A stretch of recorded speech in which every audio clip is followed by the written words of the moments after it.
आपल्या कॉलेजमध्ये तू दुसरा क्रमांक मिळवला आहे तेव्हा नेमकं काय बनावं अशी तुझी अपेक्षा आहे?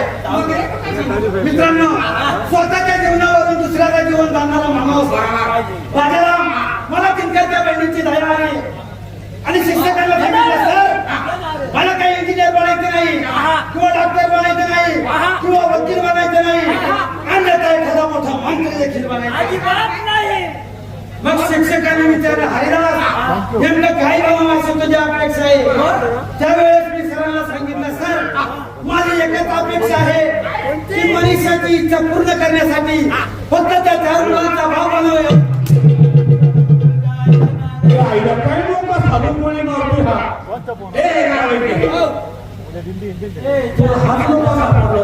शाळेतला तुझं तुगा जाऊ द्या, त्याची मला त्यांची गाड आणि काम निघा कोणत्याही शुभ कामासाठी 3 माणसं